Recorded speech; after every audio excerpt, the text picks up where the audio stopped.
Order of business is our invocation. Commissioner Sipe, thank you for graciously agreeing to do our invocation this evening. Please rise. Bow your heads with me in prayer, please. Dear Heavenly Father, we're so grateful that we live in a country that we have the freedom to gather here tonight and to voice our opinions and to express what we think is the best for our city. We're grateful to the men and women who have fought and died for those freedoms, dear Lord. We're grateful for your many blessings that you have bestowed upon us, and we hope that you will be with us tonight as we make decisions for the city and just continue to bless our city and our nation and our state in these difficult times. In Jesus' name we pray. Amen. Amen. I pledge allegiance to the flag of the United States of America and to the republic for which it stands, one nation, under God, indivisible, with liberty and justice for all. I salute the flag of the state of New Mexico and the symbol of perfect friendship among united cultures.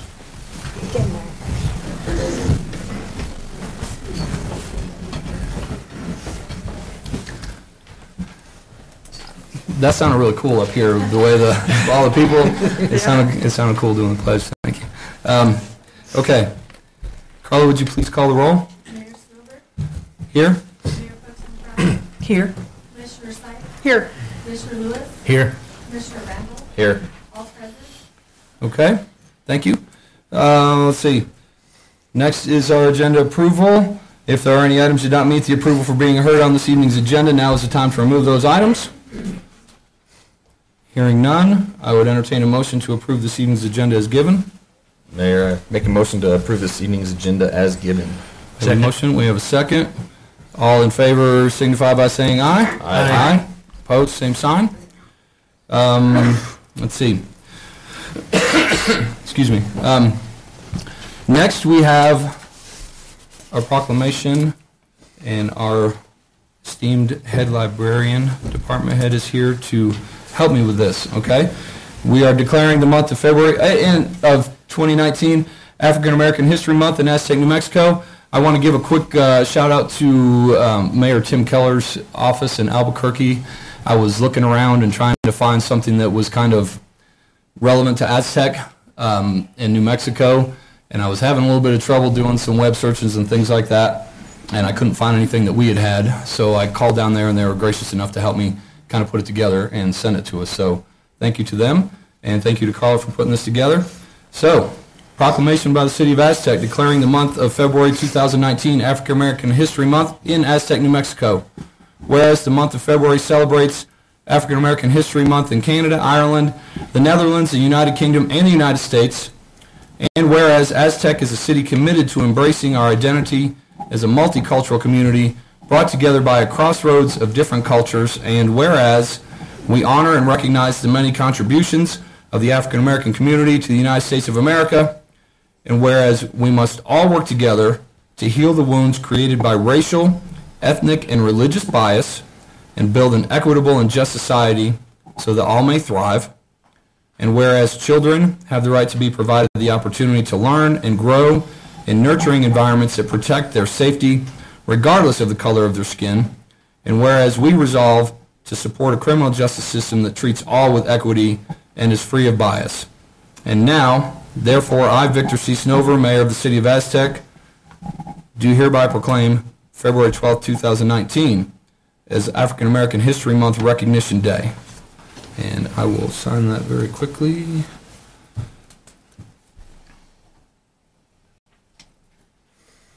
Angela, would you mind? She's going to put this in the library for us. Cool. I think it's the most fitting place for it to be. We don't have a talent photographer here, so we'll just Don't have a talent. okay.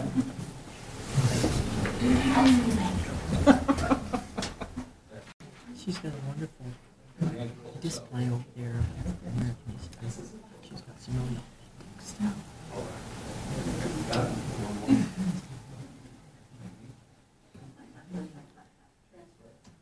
I'm photobombing behind you. Thank you very much. Thank you all.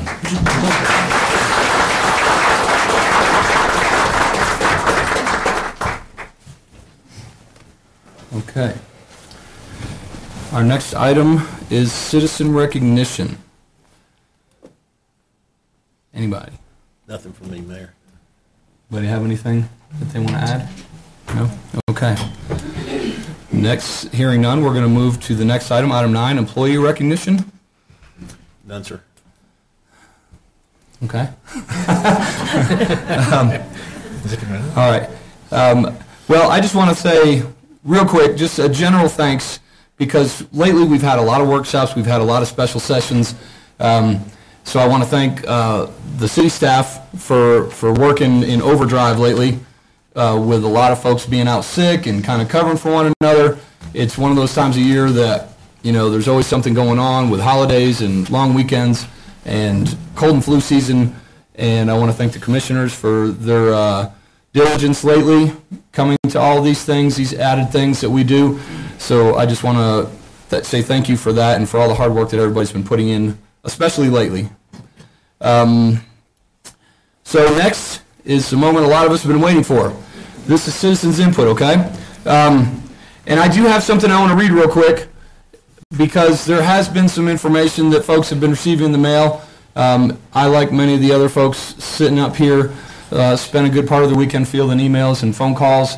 And unfortunately, I think a lot of it could have been avoided had the correct information been parsed out. So I don't know where the information came from. We have our ideas and suspicions, but that's not what we're here for this evening. So I'm going to read this, and it was up at the front desk when folks came in, but I just want to kind of cover our bases to avoid any further confusion.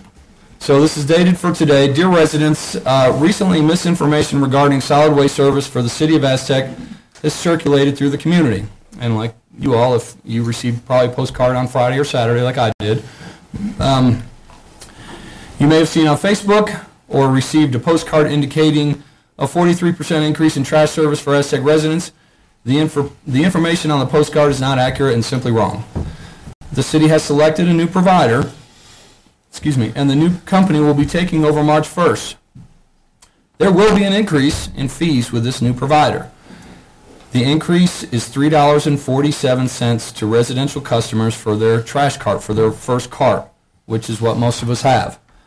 If you have an additional cart, that charge will increase 18 cents. And as of this very moment, where we're sitting right now at 6:14, we have not decided on curbside recycling at this time.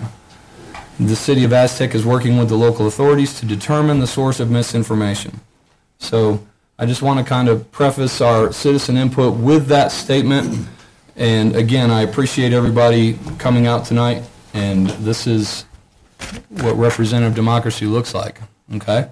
So thank you for coming. And we have a few folks that have signed up to speak to the commission. First is Ms. Catherine Pettyjohn regarding curbside recycling. Ms. Pettyjohn, you have, I'll wait till you actually get up there. You can go up to the podium. You have 3 minutes. Mr. Mayor, if we could just say, Oh, well, there's oops, I'm sorry. There's a podium on either side. Oh, yeah. I'm sorry. I'm accustomed to this one. Okay, your 3 minutes. I'm on the must clock. begin. Hello, thank you, Mayor Snover and Commissioners, for allowing me to speak to you. I'm Catherine Pettyjohn. I'm here to express my support for curbside recycling. I understand the concern about folks having a hard time adjusting to a service increase, but I believe the thing about change is that people adapt. We adapt our processes, our routines, and even our finances. For an individual or a family on a budget, $7 might mean one fewer meal out a month, coffee at home, or a few generic choices at the store. Instead, think of it as it's only $7 to keep needless waste out of the landfill. It's only $7 to conveniently collect and transport materials that can be made new again and keep from generating even more waste. I don't believe that the individual impact outweighs the greater good. Whether we do this now or down the road, being conscientious consumers is the way of the future, and it may be even more costly later on. Those who may struggle initially will always be there and shouldn't be the reason to postpone the responsible thing to do now. As representatives of the people of Aztec, I ask in this case you think ahead for everyone, not just the few, to think about the big picture now as well as in the future.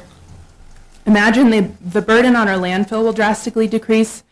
We will have forgotten what it's like to not have curbside recycling.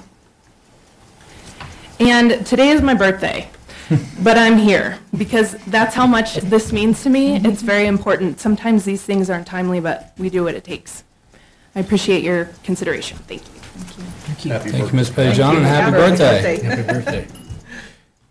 40 looks good on you.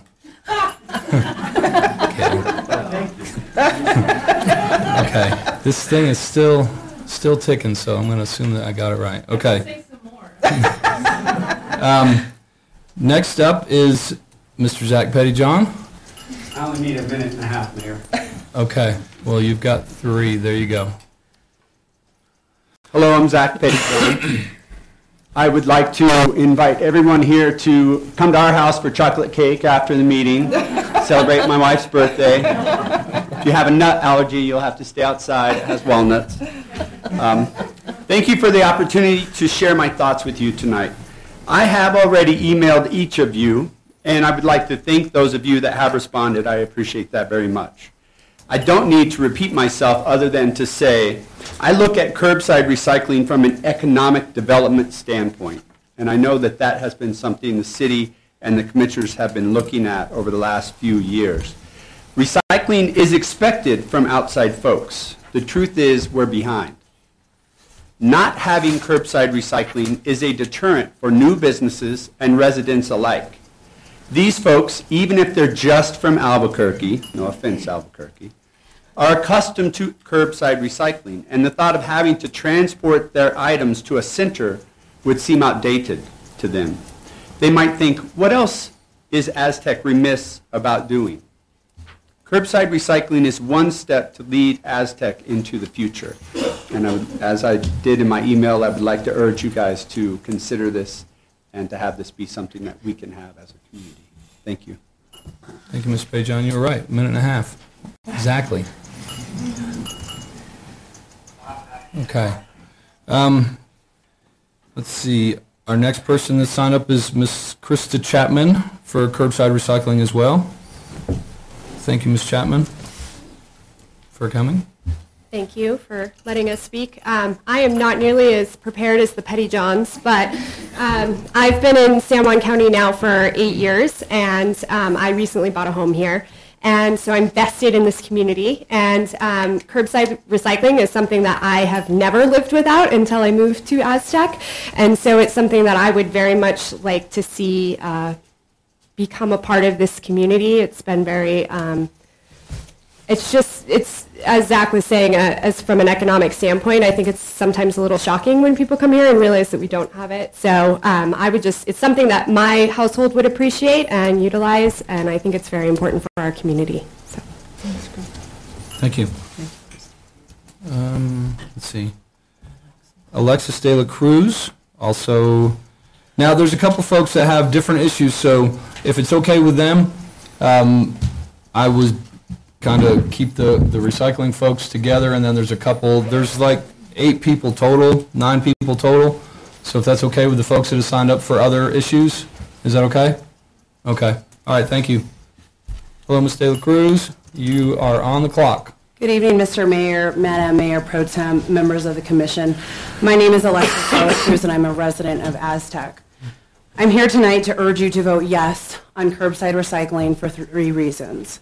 First, recycling actually will save the city of Aztec money by diverting solid waste from garbage collection, thus reducing landfill fees. It will save the city of Aztec money by decreasing the frequency of garbage routes because waste is being recycled. The residents of Aztec are already paying for recycling, the bin that's located near the library. However, residents from around the county often use that, and so when residents actually take their recycling to use that bin, it's often unavailable, and then residents are having to take their recycling back into their car, back home, So the city, if residents of Aztec are going to be paying for recycling, they should be able to avail themselves of it. And the best way to do that is to vote yes on curbside recycling. Second, with regard to urban development, curbside recycling is an attractive feature, which in turn attracts people to the community. As Ms. Chapman articulated, I too moved from a different area. I lived in Seattle before moving to Aztec. And was surprised that there wasn't recycling. At that time, there was nothing. Now, as I mentioned, we have the bin, but curbside recycling is something my house, my home, I would take advantage of. And lastly, on my second point, by attracting people to Aztec, this is going to increase spending within the city because the more people who live here, the more people are going to be spending in our businesses on Main Street, which is vital to economic development. And lastly, recycling is the responsible, ethical thing for this community to do. I would happily pay a slight increase in my waste bill if that meant that we could have curbside recycling. And with that, I urge the commission to vote yes. Thank you. Thank you, Alexis. Okay. Our next person is Carl Bickford for recycling/trash.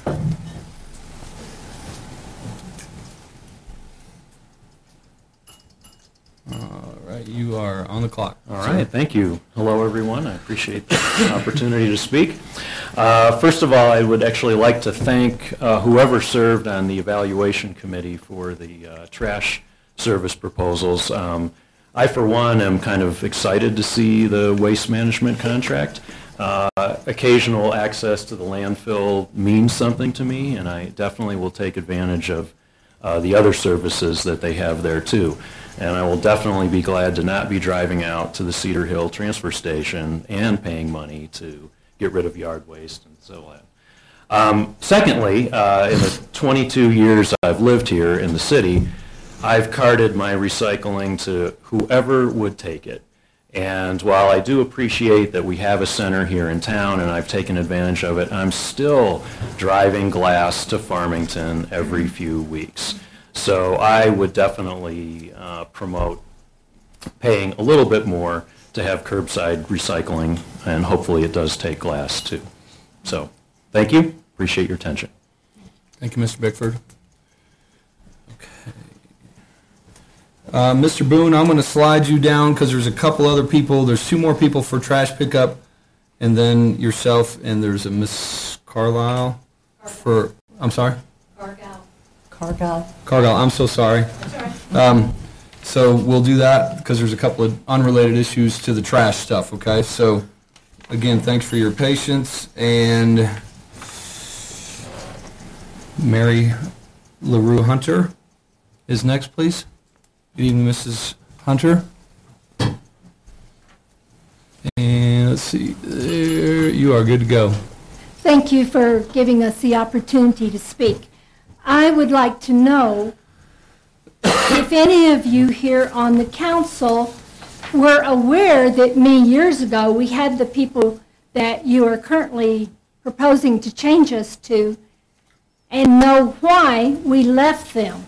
Because we did have some problems with them that resulted in us changing to the folks we're with. As far as the recycling goes, there's a lot of us that recycle. Some of us don't want to pay the extra for recycling, and I'm one, because I'm not in the position I used to be where I could work overtime to make up for the added expenses of life. I'm now on Social Security and not able to get out and do anything extra to bring in the additional income. I know there's a lot of other senior citizens who live here that are in the same boat. And adding $3 and some odd cents is still a 35 or 34% increase in what we're being charged right now. And that's too much for some of us because we're already pitching pennies every way they can be pinched by buying in lot at Sam's, by buying store brands, etc., to get our prices down to where we can live on our income. And it's not right to us. And if you look around, you notice Aztec has a lot of senior citizens. And so there's a big bunch of us out here that are not as happy about this changing. Oh, and one other thing. I have heard from two people in the past, this isn't recent, one was probably a year ago and one before that. One was from a person that worked at the landfill. They said Farmington brought in the recycle stuff and buried it right along with the stuff. And the other person said they had seen the recycling stuff going out there to the landfill. So, you know, that is a possibility that we need to be aware of, that maybe things aren't quite what they're put to us that they are by those who are looking for our services. Also, the folks from Durango that we do business with now, I have had no complaints at all. I know of no one else who has had complaints. They've been great. And so for us to change doesn't make sense to me, just to have curbside recycling. And for those of us of a more suspicious nature, we just can't help but wonder what's going on that we don't know about that may have a big influence on the change. Because I'm sure that we could set up one or two more recycling places if we need them, because it sounds like maybe the library is not adequate. Thank you. Thank you, ma'am. Okay. Angela Horn.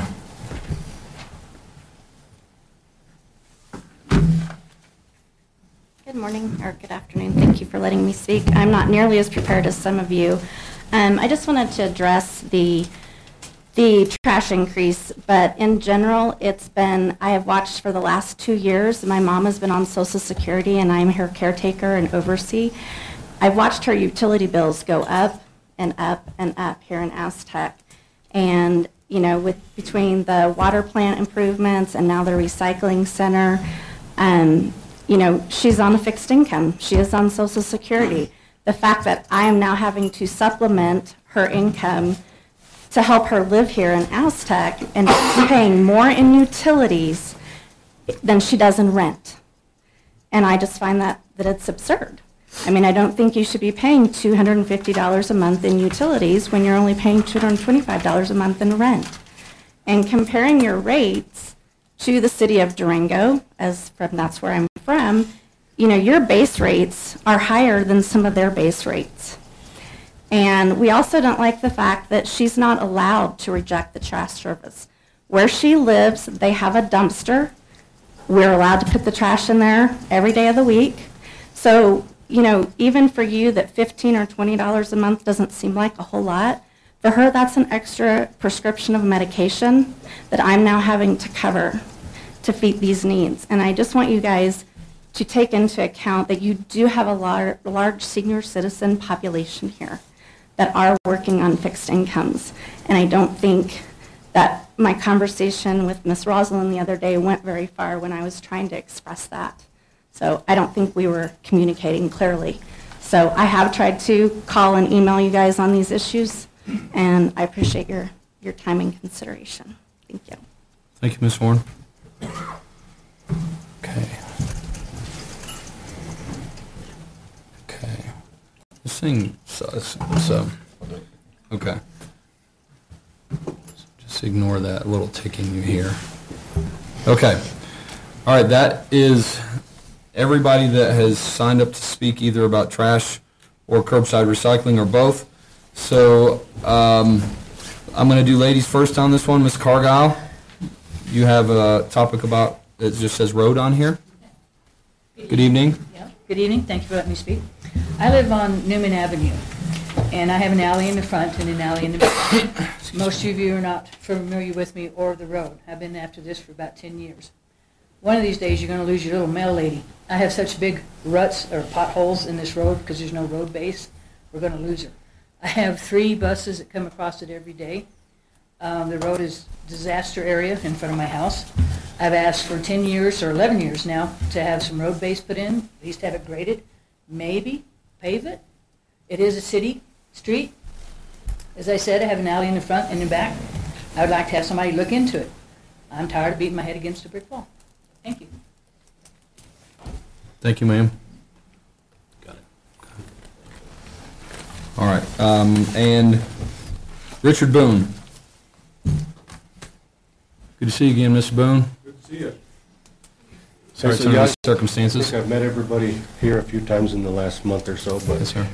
So first off, I'm here to still talk about the Farmers Irrigation District and the way they're managing their jobs and their stuff within the city limits. We did go to the ditch meeting. We didn't meet. We didn't get one of them. They just, they actually had the cops there on us and shut us down a few times and all kinds of things. They wouldn't let us talk, they wouldn't acknowledge anything that we wanted to say. They said that they're not doing any work. The project's done. All they got to do is finish cleaning the ditch. Ditch is still covered within, 100 foot of the ditch is still covered on my property. They just denied everything. Still, they don't want to accept any liability for the work that they're doing on my place. Second of all, I want to thank the community development guy, Steve Saavedra, and Andrew, the code compliance guy. I think we have been working with them. I think we do got some movement from them.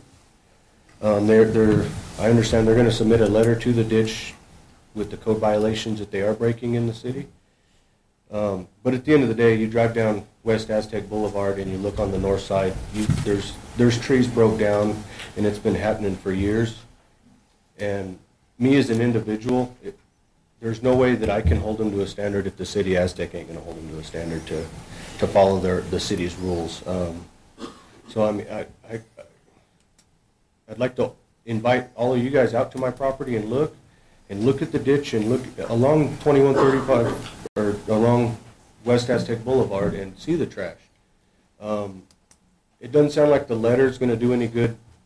Possibly won't do any good with the ditch company.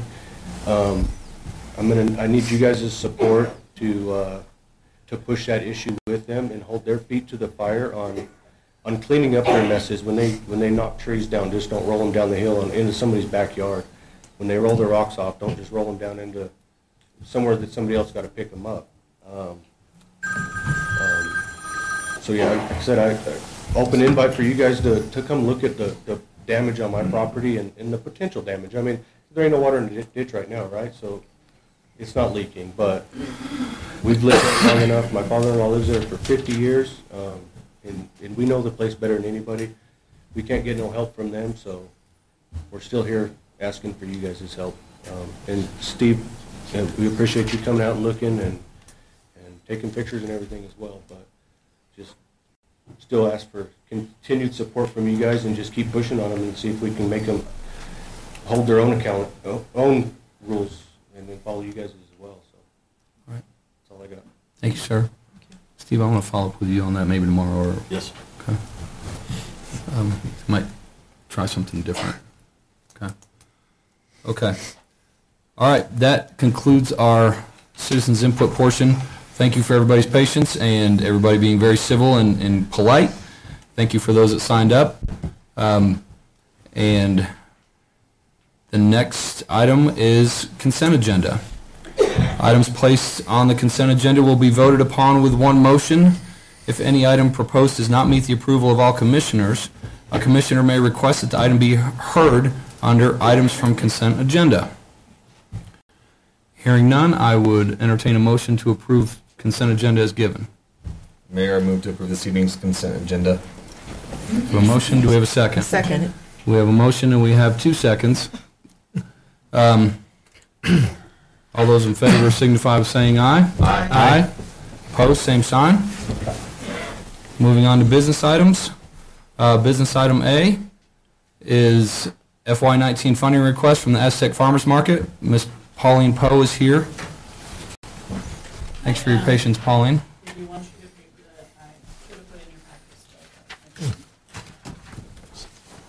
Thank you.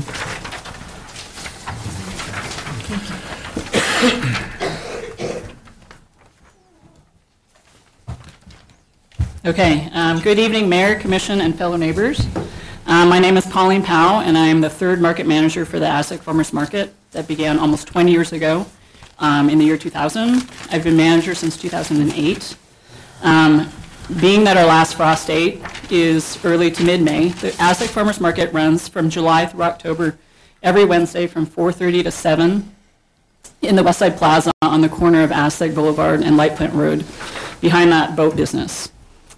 We are a group of farmers, backyard growers, and artisans who gather each week to provide fresh, local, healthy, flavorful produce and farm products for all people in our community, as well as highlight our area's natural resources and local agriculture. By supporting a local farmer and business, our hard-earned dollars stay in and benefit our community. We are members of the New Mexico Farmers Market Association, who provide us with support, some funding, and access to programs such as the Wicken Senior Farmers Market Nutrition Program that supply funds to low-income seniors and women with children to purchase items at the farmers market. Through the NMFMA, we are also able to offer SNAP EBT recipients purchasing power at the market and are able to double their dollars through the Double Up Food Bucks program. Programs like these ensure an equitable marketplace for all members of our community and keep our customers as diverse as the products at market. In addition to programs like these, the Aztec Farmers Market is an asset in our community in other ways. Customers who frequent the market choose to spend their dollars supporting a farmer or grower who often live within a 10-mile radius of the market, thereby keeping these dollars in our community and receiving the freshest, most flavorful food often harvested that day. Customers have direct contact and interaction with who grows their food, with who grows the food they eat, giving them an opportunity to ask questions and have real choices.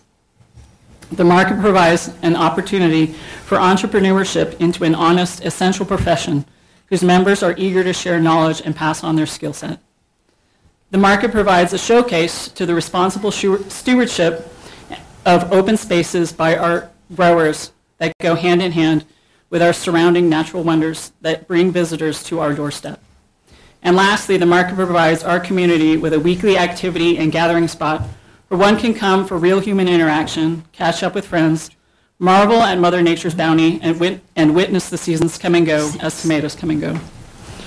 We currently function as an all-volunteer market on a sparse budget with money generated from vendor fees and small stipends from the New Mexico Farmers Market Association. With the help from the city, we would like to provide opportunities to new vendors, increase the visibility of the market, provide a fun destination for locals as well as visitors, bolster other local businesses, and demonstrate why the Aztec Farmers Market is an essential part of our community. We are currently considering a time and location change and are open to suggestions. I've provided you with a budget sheet of income and projected expenses as well as our market rules. After submitting the application, I thought to include information about how many vendors we support, how many customers attend the market, as well as how much revenue the market generates. You will see the numbers on the front and displayed graphically on the back. So thank you, Mayor, Commission, and neighbors for listening and for your consideration. Does anybody have any questions for Ms. Powell? I know this is, go ahead, Mayor Pro Tem. Have you looked into any other locations yet, or you said you're looking for support or recommendations? We've, just looking around town and getting vendor input and customer input, a lot of vendors and customers alike don't like our current location and think it's not fun and think they don't want to go to a hot parking lot in the middle of summer. Yeah. And it's kind of hidden behind that boat business up in front. So, but one of the big concerns of the vendors who sell at the market is visibility. So we've gotten suggestions as to different places. One, the DMV parking lot. One, sort of the Main Street extension along that road somewhere. The Acme Auto business there. Also, the lot across the street from the Westside Plaza, that's empty right now. So our concerns are, sort of close to a bathroom facility, access to electricity. So The West Side Plaza's been good to us. We've been there, well, the market started in 2000. It's been at the West Side Plaza up in the front where the Durango Joe's has been. And that was a really good location until the Durango Joe's came. And then we got moved. And then we moved back, but we got put in the back. So we're open to suggestions. And another suggestion is that we move the time and the day. That Wednesday evening isn't really conducive to people coming to the market and spending time at the market and also possibly other businesses. So it's been proposed maybe that we switch the day to Friday. There are a bunch of different markets in the area. So Farmington has Tuesday and Saturday. Bloomfield has Thursday. There was another one in Cedar Hill on Saturday. So Friday's open, Wednesday's open, Monday's open. Okay. Maybe you mentioned this. Where do you get your matching funds of the $2,700? On that budget? Yeah, where it says amount said- requested yeah. 10.5 and then matching funds 2,700. Is that what you were talking about to me previously about This money one- that you get from the Farmers Market Association? Is that what you're saying? It's on here. We get, let me see, hold on. Oh, 2,700 is just, is what that market brings in. So basically, Oh, I see. we've been running the market on a budget of about $3,000. And that's pretty much vendor fees plus monies from the New Mexico Farmers Market Association that helps us with a little bit of an advertising stipend. And by offering the SNAP and EBT and managing the Double Up Food Bucks program that I manage for Aztec and the Farmington market, we get a small stipend for doing that. Okay. Have we provided funds to you previously? No. Okay. And I feel like the market has the ability to grow bigger, but we have this $3,000 that we kind of constrains us. Anybody else? Go ahead, Commissioner. I'm sorry. So if we did, are you looking at a yearly amount or a one-time? That's the question. It's an all-volunteer market, so I pretty much manage the market with no pay, which is fine with me. I feel like it's sort of a community service. But having been the manager for the past 10 years, I feel like the market could benefit from having an injection of a new manager possibly. And I feel like offering zero for doing that job would not be that attractive to somebody. So that's part of the reason why I'm coming to you here today for funds. And and this was one thought I had for generating income. Another thought would be to go to, solicit donations from other businesses or other local businesses or things like that, or sponsorships. So this is sort of the first step. Go ahead. I was just going to say, I can envision it kind of like some of the other discretionary funding that we get, presented to us each year, that we kind of know that some groups are going to come to us every year, but it is still technically a standalone year-by-year kind of thing that we determine based upon funding availability and need and things like that, and success maybe from the last time we gave money to an organization, if we as a commission feel like it was worthy of the money, if whatever, you know what I'm saying, if it was worth spending the money, because if an organization were to come to us and last year it didn't go as well, or there were some issues, we could either cut funding or elect to not fund them this year or next year or in years going forward. So that was, Mr. Mayor, that was my point. Right. Are you going to will you come back like when we have the budget requests and the I think Kathy, when is that those have to be in normally? In April. Yeah. But not we can't consider this one, but I was just for future reference for maybe in the next years. So it would be something that you could submit ahead of time so we could budget for it better, basically. And this, I think, is kind of new to you, and it's obviously new to the commission because the farmers market's never applied for funding before, so we're kind of learning on the go as well, I think. So moving forward, it would be one of those things that we could consider trying to budget if you were so inclined to put that request in, and we could, obviously, check it out and look it over and be a little more deliberate, in the future. Right. So you're not having to come every single year and do a, kind of a dog and pony show sort of thing, and, hoping and crossing your fingers, and then if it falls through for whatever reason, then it might severely damage the ability for the farmers market to grow or to even exist in some cases, and we don't want people trying to kind of plug holes with bubble gum at the last minute. So, that's something that we can get you turned on with city staff and work that out, as we get closer to budget time. Great. Okay. Any other commissioners have any comments or questions? I do have a question. Yes, sir. Just asking, so the minimum amount on here was the 7,800. Is that, if you don't get at least that, nothing? We'll just function on the 3,000. Okay. However, I personally feel that the Aztec community benefits from the farmers market in ways that it does bring a crowd, and a crowd does bring dollars to the market, plus also other local businesses. And if the market is possibly moved to a different day of the week, where possibly a Friday, where tourists may be coming from Albuquerque to go up to Durango or the like, we could intercept some of that, those dollars too, and not bring, and people are out on a Friday night also, so they may come to the market, they may spend some money there, and they'll also go to a local restaurant to eat, things of that nature. So.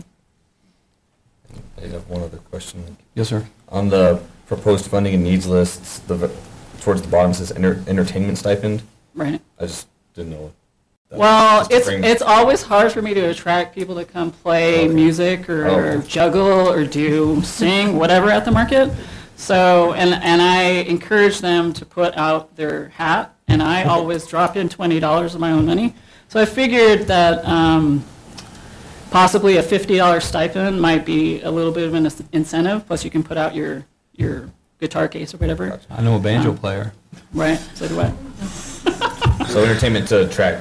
I don't know if it's worth to make the market a nice place to come shop and to maybe grab a bite to eat or listen to some music or visit. Thank you. I understand. I mean, Ms. Powell, we've had conversations before, and many of the commissioners, the city manager, community development, and I have had conversations, and I agree. And it's one of the first things that you ever said to me when I first met you, when I was running for commission a little over a year ago, is that you feel like the health of a community in many ways is directly tied to the health of their farmers market. And I wholeheartedly agree with that statement. I mean, think about it. And I don't want to say the D word, but about 45 minutes north of us, there's a fairly thriving community that I imagine at least a couple of people, because I'm one of them, frequently drive up just to go to the farmers market. And I spend a lot of money there. Because it's a destination. It's not just a pass-through where I'm going to grab my tomatoes and my kale or my cucumbers or whatever, and then go home, which is kind of the way with a Wednesday night farmers market. Ours is set up. It's not conducive to lingering and to hanging out. I moved from Charleston, West Virginia a few years back, and Charleston, West Virginia is not cutting edge in many categories, really any that I can think of. So I just want to kind of preface it by that, because we have a huge farmers market. We have actually a permanent building that is open year-round. Little different apples and oranges, but I guess the point is that completely revitalized that part of town. I mean, there was crack deals going on the street. That doesn't happen anymore. It's completely revitalized that rail yard. And, I mean, we're talking about Charleston, West Virginia here, not Santa Fe. Okay? It's not a wealthy community by any stretch. But there was will there by their city government and by their citizens to clean up their neighborhood and make it a place that we talk about diversification, we talk about economic development, we talk about trying to do new things and make this place more vibrant. I can't think of a better, kind of cheaper cost of entry that there is than trying to help kind of charge up our farmers market. I mean, imagine a Friday night during the summer where we have movies out here and we have the pizza place right here. I know Sean Pascal's a pretty creative guy, and I can imagine him partnering with some vendors and making like a farmer's market pizza and bringing them down. I can picture Zach Pettyjohn out there working on a new bluegrass song for $50. Heck, I'd play my mandolin for $50. I'll do it for free, you know, just to get out there and feel the energy of people coming by. And I feel like that could springboard us into something really cool. And the very worst case scenario, if it crashes and burns, you know, yeah, we've invested a little bit of money in it, but it's not like we've got $300,000 thrown into it, or we're trying to prop up, you know, a private enterprise or something like that. It's good for everybody in the community, and I think that kind of rises all our boats just a little bit, and it makes us. It's a source of pride too, I think, and that's just my 2 cents. I'm very supportive of farmers markets in general, and I would love to see ours rise to the top of that in the area list of farmers markets that we have to choose from.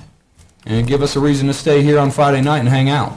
Get to know each other a little bit instead of just coming out here when we're mad about trash pickup, you know, and get to know your neighbors a little bit. And I think that's important, you know, because the better we know each other, the more we understand one another and what we're all going through, and it's a little stronger sense of community. And it's got to start somewhere. And I think this is a great place to start. So that's my 2 cents on it. And does anybody else have anything they'd like to add? One quick, Mr. Mayor. Yes, sir. One quick, do you know how soon you might be able to select a new location? You know, it's not, no.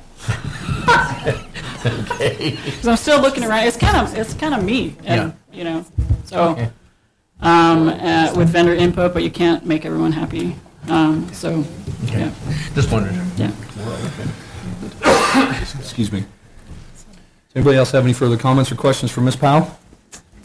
I'm totally supportive of the farmer's market. So one of the questions I had was on here somewhere there was a possibly $5,000 in May, like a draw, and then $5,000 in August. Oh, because it said if we could split the. Because that would put us in 2 different budgets. Mm-hmm. Yeah, I wasn't aware of that. I just thought, well, maybe it would be easier for the city. So like 2 installments kind of thing. Yeah. We have a set amount of discretionary funding, and we have enough for what you're requesting, just not way more, but we do have a little buffer zone above and beyond what your request is. So in order to do that, it would probably, you know, maybe it would be dispersed that way, and that's something that Kathy and the city staff would have to kind of suss out with you. But yeah, I mean, I just did it that way it'll come from this I budget thought year. maybe it would be more attractive. No, if it I was split in understand. 2. Yeah, and I appreciate that consideration too. Any other commissioners have any other comments or input before we let Ms. Powell sit down and discuss amongst ourselves? Well, I don't know who the question would be for, and it's not for Ms. Powell, it'd be for just trying to see if there's any other. I mean, we've got the 14,000. I just know if there's anything else coming up, or if anyone's heard of anyone else needing anything this fiscal year. I haven't personally, and that was one of my questions and thoughts as well, because we'll still have a small, because usually the big asks usually come in the beginning of the year, sort of thing. The big what? The big asks for funding. Asks. I'm sorry. Throat's a little froggy there. That was unintentional. Okay, that was just my question for Kathy. Okay. No, so. So as of now, there's nothing to answer the question. Okay. All right. Thank you. Okay. I just want to say for the record, I am personally I'm very enthusiastic about this. So take it for what it's worth. But I am in favor of giving them the full amount. So I will kind of be the one that kind of opens that door for conversation. Mr. Mayor, I can't see why not at this point. My initial thought was the 7,800, because it is their first, their first request, and we don't know, I mean, that would still leave us some, and thinking back to, we did kind of, with the Museum Association, we did kind of say if we had some, that we might be able to do a little more at the museum. I'm not opposed to the 10,000 amount. I'm just, I just think maybe starting out to just kind of see where it goes from here. I mean, I know it's been a great success, and I love the farmers market too, but that's just kind of what my first thought was. Understand. Anybody else? I'm in the same boat. Just I feel bad cutting back museum, and then for something new, but. And we don't know if we might get some more. After the mayor's request speech, for though, it something just that's sounds like good it's going to too. be a wonderful thing. Thank you. And I really do. I mean, I'm very, very supportive, and I think it's a great enterprise to support as a city, and I feel like that's where we are hopefully heading in the years to come. And I think anybody that we can capture driving through here, because we talk about that too. Well, what are we going to do when we put the bypass in? How are we going to get people to come downtown? And I feel like that's one way, and it's not going to solve all our problems. Anybody that thinks that is naive at best. But I truly do believe that is one way to start getting folks outside in the summer, the longer days, and it's a reason to walk around downtown. You pick up your stuff for the weekend. You listen to a little music or whatever, somebody juggling, somebody playing guitar, and I just, I don't want to keep restating it, but I just think it's a worthy cause, and I don't think we can go wrong with trying to help an organization like that. Kind of an influx of cash is always helpful, and it might breathe a little new life. It might get somebody else, if you decide to move on, that would be able to kind of take the ball and run with it from where you've stopped. So either way, I'm supportive, whether Ms. Powell is still there or a successor. I think farmers markets are important. Absolutely. So I would entertain a motion, and I still support the full amount, just for the record. So if someone wants to make a motion, let's get on with it. Go ahead. Okay, Mayor Pro Tem? Okay, I move to approve $7,800 for the farmers market. Second. We have a motion and a second. Carla, would you please call the roll? Mayor Stover? Aye. Mayor Pro Tem Fry? Aye. Commissioner Lewis? Aye. Excuse me. Oh, aye, sorry. I thought you Sorry, said I fry. coughed. Aye. Motion passes 5-0. Okay. Great. Thank you, Ms. Thank you Powell. so much. Thank you. Thank you. Excuse me. Okay. Our next agenda item under business items is, let's see, agenda item 13, business item B, intent to adopt ordinance 2019-489, amending Chapter 16, Division 3, Section 16-211, solid waste rates. Mr. Mayor, I'll walk through the facts real quick and then answer any questions you might have. We've got other staff available if that comes up. The Municipal Solid Waste Services was awarded to Waste Management during the regular commission meeting on January 22nd. Commission approval of the award directed staff to enter into contract negotiations with Waste Management. Workshop was held January 29th to discuss the solid waste and recycling programs in the city of Aztec. This agreement with Waste Management would be effective March 1st of 2019. First billing to the city would be in April for March services. The ordinance effective date would be March 22nd of 2019 and will be included on customer March billing. The rate increase to customers would be the difference between the current rate structure and the new contract rate. For residential customers, that would be a minimum of $3.47. The current rate is at $10.53, and the current rate would be, or the new rate would be $14. The rate ordinance will establish a recycle rate using the proposed rates provided in Waste Management's proposal. For residential customers, the rate would be assessed to all residential customers with a monthly charge of $7.46 for a bi-monthly pickup of recyclables. Well, that's if to establish the recycle rate. Right. Waste Management was also asked during that time by City Commission to provide a cost for once a month residential curbside pickup, and that proposed cost was presented as $6.68 per month. That would be a one-time pickup. For the commercial customers, Waste Management will work with the individual customers to determine the best size of the containers or of the receptacle and the additional monthly fee. Waste Management would bill those customers directly. And with all direct bill customers, the city would receive a 6% franchise fee from the amounts billed to customers. The commission will need to determine whether or not the city will begin a recycling program now or postpone the recycling program to a later date. If it is the decision to implement curbside recycling service to become effective March 1st, the city commission will need to determine to implement a bi-monthly pickup or once-a-month pickup. If the once-a-month pickup is decided upon, the rate and description in the ordinance would be changed before the final adoption is presented to City Commission. A motion will be made stating the option City Commission would like to approve.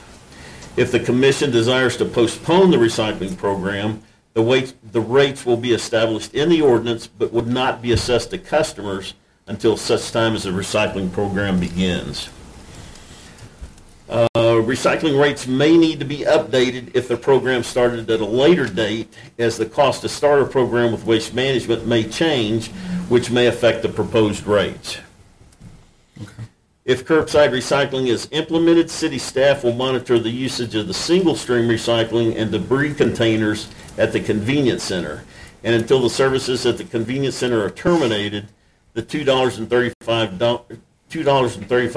billed to trash customers for those operations will continue to be necessary. And the agreement allows for an annual CPI adjustment using the CPI-U Trash Industry Index, and the provider must provide written notification before such adjustment will be assessed. And that would be a yearly process. So, at which time, and I would hate to have to go through this again, but just for the record and just for the folks here, if we were to come back a year from now and Waste Management were to say, well, we're going to raise your rates again, do we have the option to in reference go back to the recycling portion of it? So that's only referencing recycling, is that CPI adjustment? No, that's an annual. Okay. So they could hypothetically say, well, we're going to raise your rates in a year. Is that a true statement? They request to the city manager Right. for that. Right. Yes. Right. Based on their cost, fuel, Right. some other. So if we have a big oil embargo or something and gas is Correct. $7 a gallon, they're There's going to an come back in a adjustment. year and say, well, we're going to raise rates. Correct. You know, and I know that's a crazy hypothetical. And that's but a typical component built into Right. most waste management. That's really standard, contracts. Or not waste management, but solid But waste just solid waste contracts. contracts. Correct. But we also have the option to Deny. Okay. And then at the end of the contract. Correct. And we'll be looking at the contract next Monday. Right, during the- right. Right. Okay, so we can work those particulars out. So what this is the ordinance to establish the fees. Right. With the new contract. Got it. Okay. How long is this contract to be enforced? First term is 4 years, I believe, and second term would be 4 years. So it's a total of 8 years that it could run. The way that we're. Is the second 4 years automatic? No. No, it's not automatic. It would be one of those things where we would essentially, talk about it again. We would revisit it in 4 years, and if we're happy with the service, we would continue on. If we're not, then we would be having this conversation all over again. If the folks in Aztec are not happy with the service, how immediately can we get out of it? Are we stuck for 4 years no matter what? For the first term, correct. Yes. And well, there are some outs built into the Right. contract itself. There's Based on service exceptions. provided. So yes, there are ways to get So out we of were it. locked in with transit waste. Yeah. But it typically runs 4 years. And if I'm not mistaken, that's not an uncommon thing. I mean, you have to establish some continuity because as a business owner, if I were going to do business with anybody, I would want a little bit of reassurance that I'm going to get some return because we're giving you our materials and our services, and we have to have some assurances that we're going to be able to do business and get some return on our investment over time. And I don't want to turn this too much into a question and answer session. That's why we had citizen input. Ms. McClellan? Well, I have a question. As a business owner, that's my question here. You know, I came looking at it from a residential point of view. But now, as a business owner, I mean, I already know that my utilities increase is going up to the point where I have to constantly look at whether or not I can continue operating business. But to hear you say that you don't have what it's going to affect me on my business side, so, and that they're going to charge me separately, so it's not going to come on my City of Aztec bill anymore. And do you have any indication whatsoever of what that increase is going to be to me from a business point of view? Like, what is my cost going to go up there as well? For some, it's not going to go up. It might go down. Okay. But that's going to be based on negotiations with Waste Management and that particular business. So as a business owner, I have to go to them. No, they'll come to you. Okay. Let's go on up, Delane. Yeah, Delane, maybe you can help with some of these questions, which they're all good questions. Yeah. No, as far as the commercial solid waste services are concerned, they'll still be billed on your bill as normal. They will come visit you to see if the needs that you have right now is what you need. So if you have like a 3-yard getting twice a week, they may suggest a 6-yard once a week. So, but at the same And cost. do a cost comparison kind of thing. And with many commercial accounts, the cost will be less than what you're paying now, based on the rates that we're being given. Okay. There are some accounts, the larger dumpsters, the more times a week pickup, those will increase, but some will also decrease. Okay. Than what you have now. Offered on the business end as well as an option? That's going to be up to the commission. Recycling will be the direct bill to Waste Management. So we won't bill that on your bill. So that would be a thing that the business has to, if we go ahead and say, okay, we're going to start recycling yesterday, for example, she would then have to negotiate either, with Waste Management, how they're going to work that out. That's a business by business Right, recycling will be through Waste Management direct Okay. bill. Okay. Through them, based on their needs. Does that help? Yes. Okay. Yes, ma'am. That's why we have experts. I was choking for that. He said that there's some outs. Is one of the outs an unreasonable rate hike? Well, and that's what. That's kind of subjective. That has been, Waste Management gave us the rate that they were proposing for residential, commercial, and all that good stuff. So we at the time deemed that it was not unreasonable. That's why we entered into the agreement with them. But his hypothetical he gave you, so it goes up to $2,500 a month, okay, whatever. It goes way up, but he seems to start happy. Is that an out? We'd talk. Did that happen year 2, or is that what happened in year 4? Because you can only get out. Well, and those are extremes, but there are ways that we can negotiate that as well. And here comes the second expert. And folks, I mean, Come on. we have to think for a moment too that Waste Management they're not, an unknown entity. Okay, they're a fairly well known and fairly prevalent company around the country. And I'm not suggesting that they're the be-all and the end-all of solid waste, but they have been doing this for a while. I mean, that's who I had in Charleston, West Virginia, for that matter. On the other side of the country, they've been doing this for a long time, and I like to think that based on the things that we've looked at with staff, that they are going to provide a very good service for you. I really don't think that we would sit up here and voluntarily, because we are also hiking our own rates. And we don't take that lightly either. And we certainly don't take it lightly when we ask others to come up with more money to provide a basic service. And I am very confident and comfortable with all the questions that I've had asked and answered through staff, through the folks from Waste Management, that they are in fact going to provide world-class service for us. And, you know, I just have to hope that and believe that everything that we've learned is accurate and it's going to play out.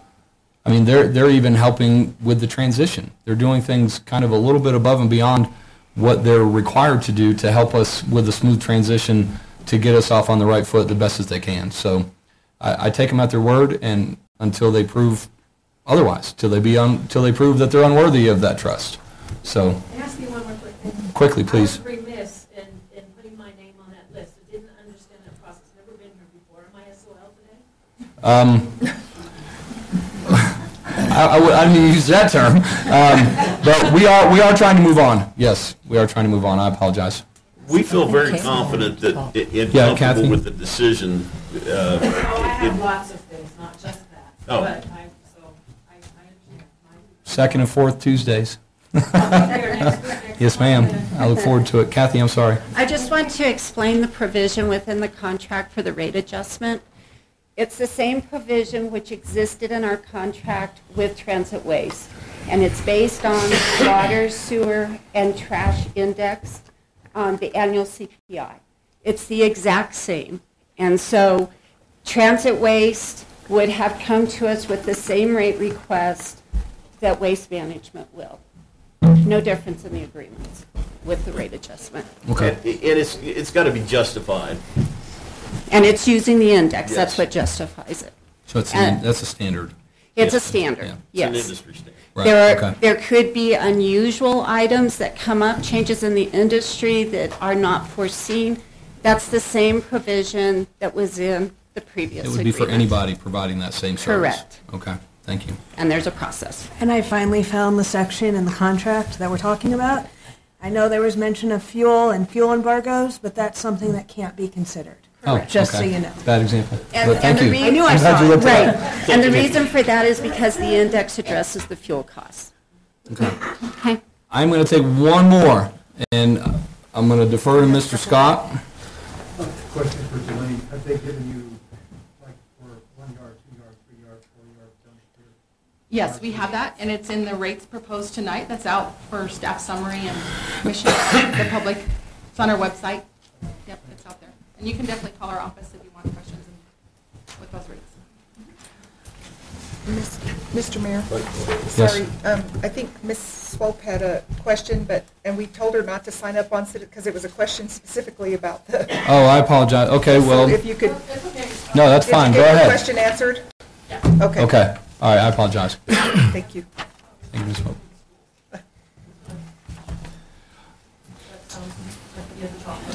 Yeah, the recycling with the school is something that the school would have to negotiate. I recycle in my classroom, and it's kind of ones and twos here, kind of throughout the high school anyway. So that's something that they also would have to sort out. But I encourage you to get a hold of your school board member and tell them, you know, that this is something that they need to look into. And I'll do the same. But, okay, I'm going to close off questions from the crowd and discussion. Thank you to the city staff that helped us kind of wade through this. Commissioners, does anybody have any additional comments?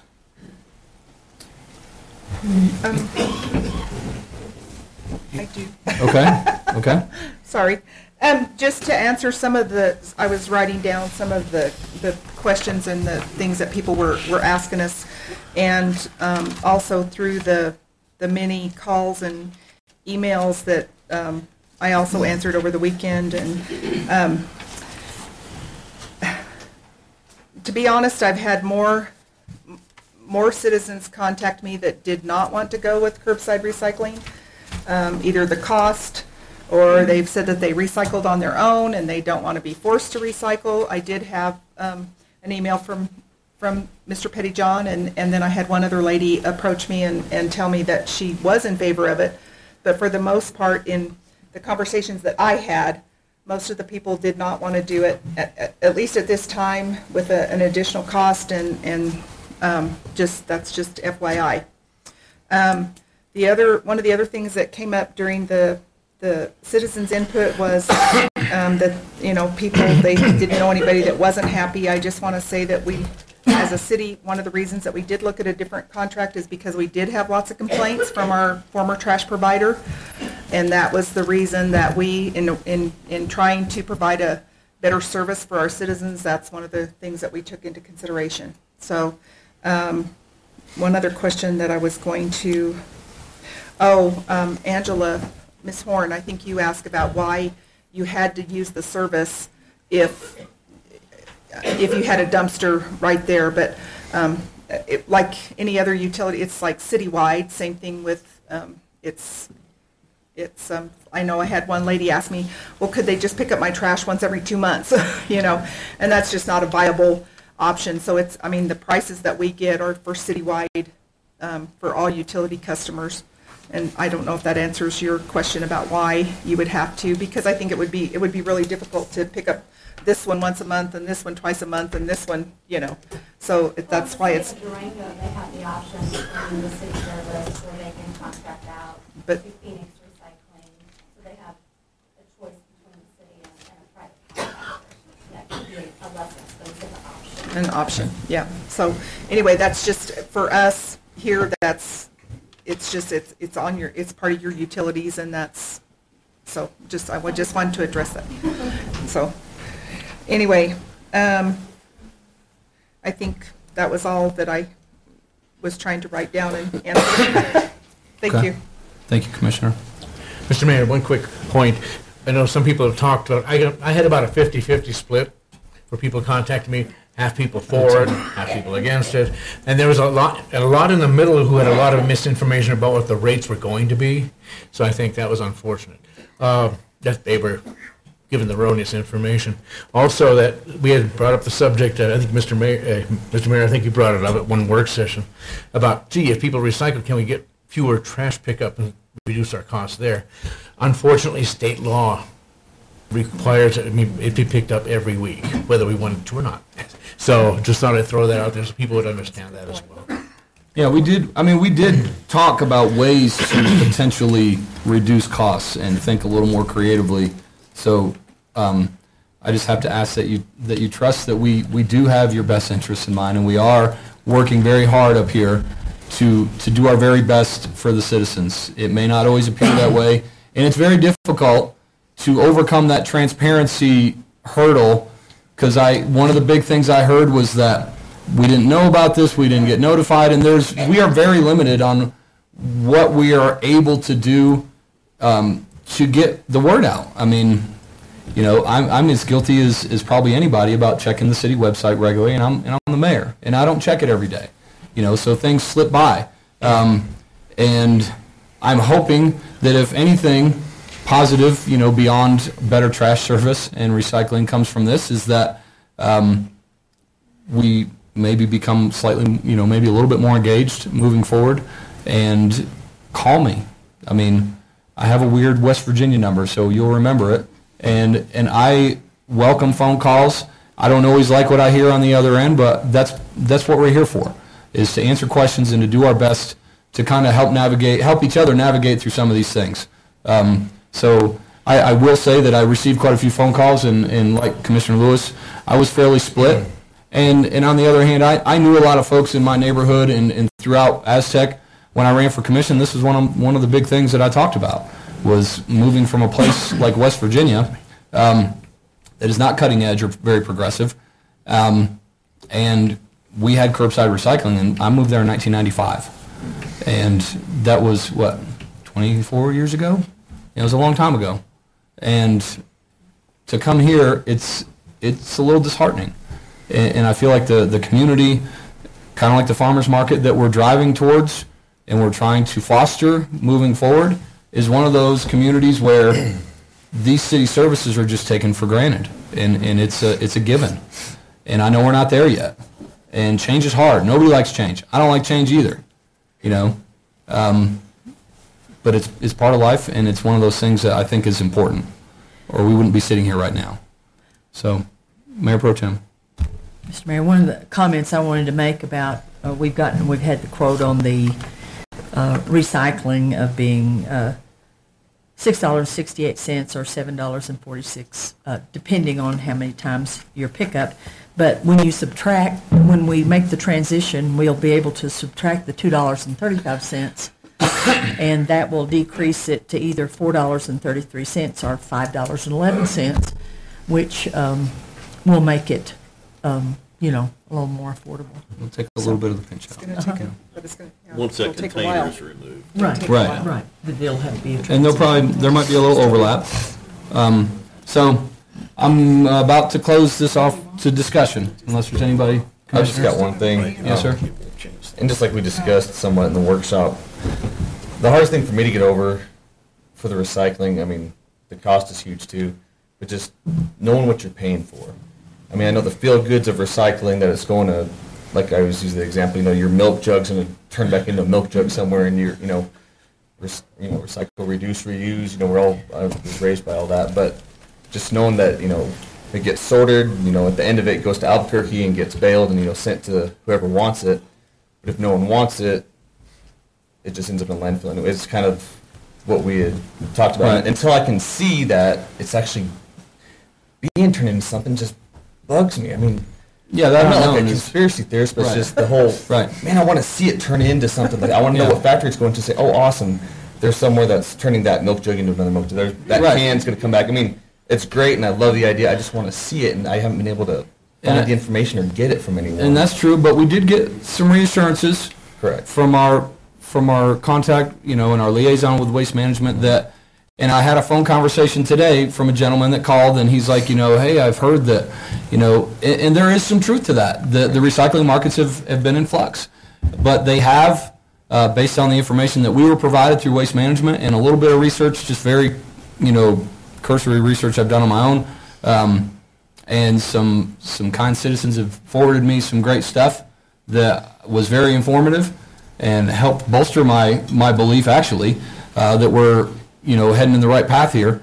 But Waste Management just signed an extended contract with the recycling, the major recycler in Albuquerque, which 6 months ago, and I'm paraphrasing, he said 6 months ago that wouldn't happen because of the flux in the commodity of the recycled materials.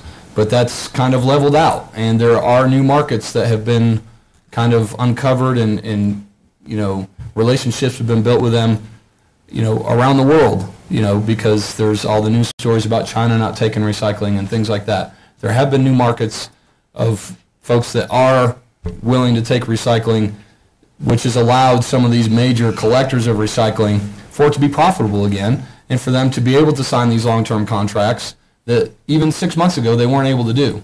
So there's no guarantees, as we all know, and I'm not going to sit here and guarantee anything, but I feel very comfortable and confident based on the information that we've been given through all of the questions and the diligence we've done through workshops and through questioning and talking amongst with citizens, that we have a viable market for our recycling. And that's really, I just have to kind of go on that trust. So, excuse me. Does anybody else? So, on our options tonight, even if, the rates are being established either way. Right. Whether we go with just when, it's just when we start, right, kind of thing. Right. Okay. So with that said, and there are three options on what. Okay. Commissioner Lewis. Mr. Mayor, I'd like to make a motion to approve the intent to adopt ordinance 2019-489, amending Chapter 16, Division 3, Section 16-211, solid waste and recycling rates, including solid waste rates effective March 22nd, 2019, and Option 2, monthly curbside recycling citywide for residential, effective September 1st, 2019. Curbside recycling for commercial customers would be an opt-in option, if also effective September 1st, 2019. And that should be preceded by an intensive education program helping people learn the ins and outs of recycling in the city of Aztec. I second it. We have a motion and a second. Carla, would you please call the roll? Mayor Snover? Aye. Mayor Pro Tem Fry? Aye. Commissioner Lewis? Aye. Commissioner Slack? Nay. Commissioner Randall? Nay. Motion passes 3-2. Thank you. Okay. It's kind of unceremonious. I don't want to just kind of, feels like we should stop for a second. We are finished with business items. The next item is city manager, commissioners, and attorney reports. Mr. Mueller. Yes, sir, Mr. Mayor, we have the commission retreat coming up this Saturday. 8 o'clock? Here? Yes, ma'am. 8? In the morning? Okay. Is that AM? Saturday, 8 a.m. I am not really pretty at Okay. that horse. And then we'll also, New Mexico Municipal League is coming up next week. We'll be leaving Tuesday and be gone Tuesday and Wednesday. We'll come back Wednesday. Come back Wednesday, correct. I just want to say thanks for everybody showing up. I think it's great to see a turnout like this, and that's all I have, Mr. Mayor. Thank you. Ms. Hunsicker. I do not have a report. And I will, Commissioner Seib? Just, I have Northwest New Mexico Seniors tomorrow, and just so you guys know, we will be probably, in the near future, I will probably be bringing something to you about helping to pay for food for that program. There's, with the increase in food and some of the cuts in the NSIP funding, and don't ask me right now what that stands for, but they were cut like a third, and then there was a period when non-metro AAA and long-term aging, they were in kind of a, I don't know, I want to say disagreement would be the nicest way to put that.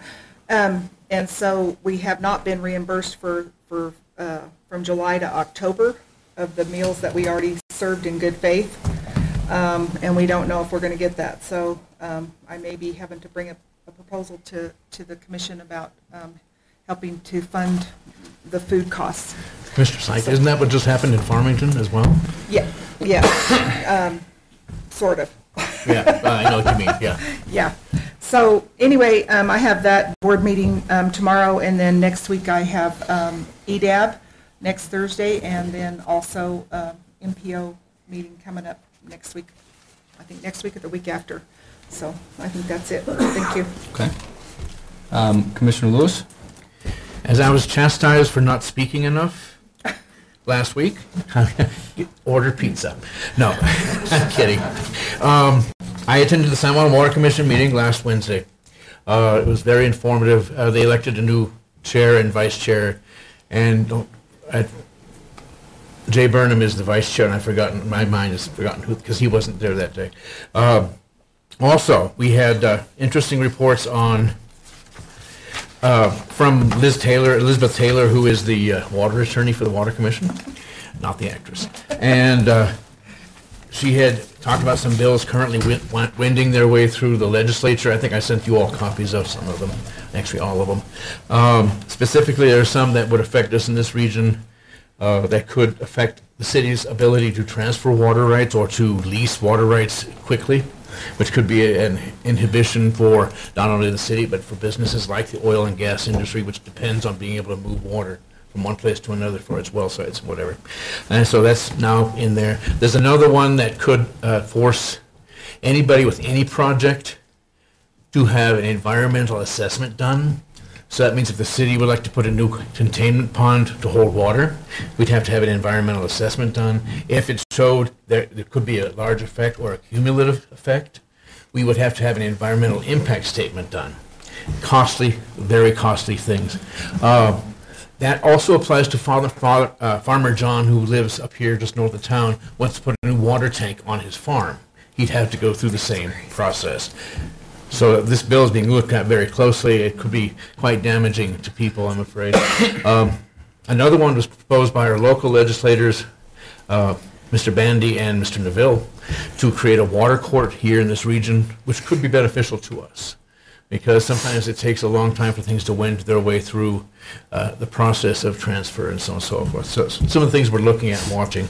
I also saw, I had it hiding here somewhere, the flow reports for this year. Mr. Aaron Chavez, who's the executive director for the Water Commission, indicated he expects that even though snowpack is really good, it's 90+% of normal. They expect the flow in the river to be about 60% of normal, which is still really good compared to last year when it was 20%. But the reason for that decrease would be the soil release in the mountains is so dry that some of the water is going to be retained in the mountains, which is what's supposed to happen. So we will still have more water this year, but not as much as we would hope with a huge snowpack up north. But if we have about 10 years of good snowpack, we'll be back to normal. And that's about it. That's about it for the moment, Mr. Mayor. It's good to see the mountains white, anyway. Yeah. Commissioner Randall? We did not have a quorum for lodger's tax last week, so we've rescheduled the meeting to March sometime. Hopefully with some new board members. Right, so we put those tonight, so hopefully we'll be easier to get a quorum going. And I also just wanted to remind all the guys out there and ladies, it's Valentine's Day after tomorrow. So in case you weren't thinking about it. I'm not. My wife's out of town, so I'm safe. Valentine's Day. Mayor Pro Tem. I got to meet with Angela this week, and the library is having an incredible opportunity to buy a book, and it's going to be in a memorial section if you want to put it purchased in somebody's name, somebody special to you, and it's going to be a great way to help the library. So I'm making a plan to do that, and it'll be really great.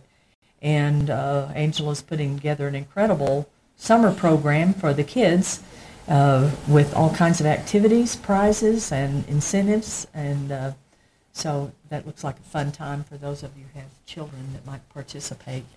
I appreciate the opportunity to talk to so many of you, and it was a challenging week of trying to straighten out the information that was provided and was so upsetting to people, and trying to answer emails and phone calls, and sometimes I missed some of those, and if I did, I apologize, but I tried to keep up with those, but appreciate citizen input, and we look forward to moving forward.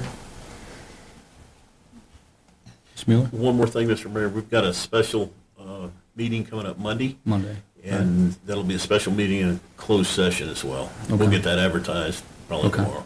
Okay, thank you. Thank you, sir. Just briefly, I don't really have much to report. I attended my ECHO board meeting. I don't recall if I did that before the last meeting or not, honestly. Nothing really to report from ECHO. Although, well, actually, that's not totally accurate. There are still some folks, because the news cycles move so fast, we've already forgotten about the government shutdown, it feels like, because we're on to the next thing.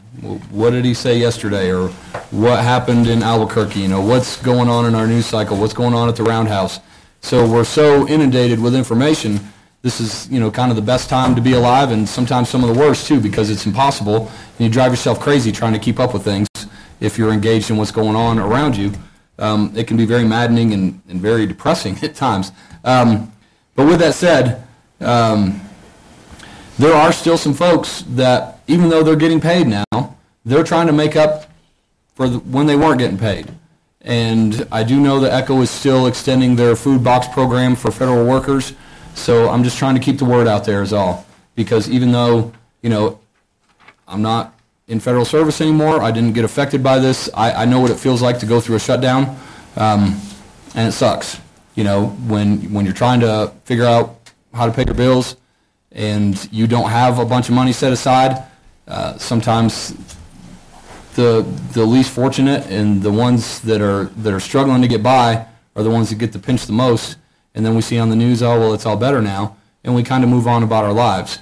So I just want to kind of shine a little light on that there are still some folks that are recovering and hurting, and Lord willing, we've averted the shutdown that's actually due to hit this week, as long as nobody kind of loses their mind at the last minute and decides not to sign off on some of these things that have been agreed upon in principle.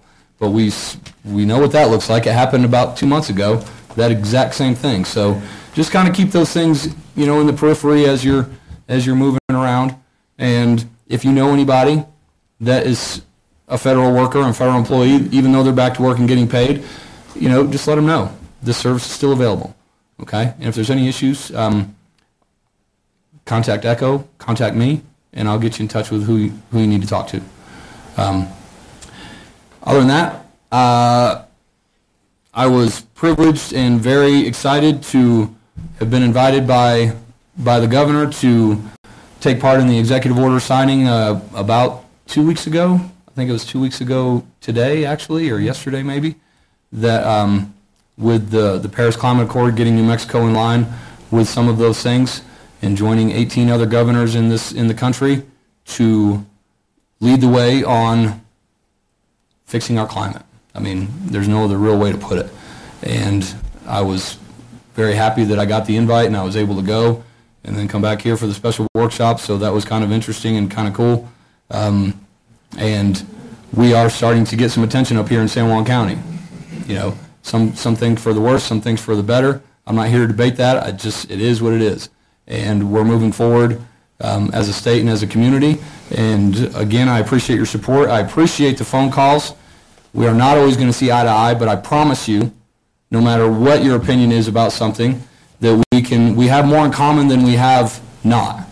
And I think it's important to remember that when we hang up and we're cussing the other person on the other end of the line, that we're all trying to do the best we can. We're all trying to make a living, and we're all trying to feed our family and have happy, healthy kids. And that's really all we can ask. And I think the more we talk to each other and interact, the better off we're going to be. Even if we walk away not agreeing, that at least we can have the conversation and be civil about it and try and move forward as a community. So I appreciate everybody's time. That's all I have for this evening, and I would like to turn it over to department reports, please, if there's anybody that has a department report. Chief, there's a lot going on your side. Well, you said it's difficult to keep up with everything at the Roundhouse. I'm trying to keep up with one bill, House Bill 83, and that's not always easy. And there's lobbyists trying to keep me involved so we know where to be and can do that. It was supposed to be held on House floor today. For those of you that don't know, that's the extreme risk protection orders. And I am pushing for that for school safety. It's got to be a tool for law enforcement. I think is extremely important and something we need. And we've got it through 2 committees down there. It was going to be at the floor today. I wasn't going to be here for this meeting. It was moved till tomorrow. And I have another meeting tomorrow right at the same time that I have to be at here. So I probably won't be at the meeting on the floor, but I will still go down a couple of times for committee meetings when it gets on the Senate side. There was also the other bill that we had talked a little bit about, is making it a felony for those making a threat. That bill was Senate Bill 146. It was tabled in the Senate. I went and looked at it again today. It looks like there may be a substitute bill, so there may be a way of getting it moving again, hopefully, instead of just being dead there in the Senate. And then just for your information here, I've also been contacted by Wyoming. They're getting ready to start looking at this law. Utah's doing it. Both places have called me. They happen to see my name in an AP news article that I'm testifying down there, so they're reaching out to me to help give them input from my side of it on what's going on. So I just want you to be aware of what we're doing and what's going on down there on my part of it. Thanks, Chief. Thank you. And I just want to say I appreciate everything you're doing. I know you've been working tirelessly to get this through and to kind of get the word out. So I appreciate your efforts, and I'm sure the rest of us do as well. So thank you for that, Chief Hill. Any other department heads? Okay. I think we've had a nice long night, and I appreciate everybody's attendance. I'm going to adjourn our meeting, 7:38. Move to adjourn. Second. Done.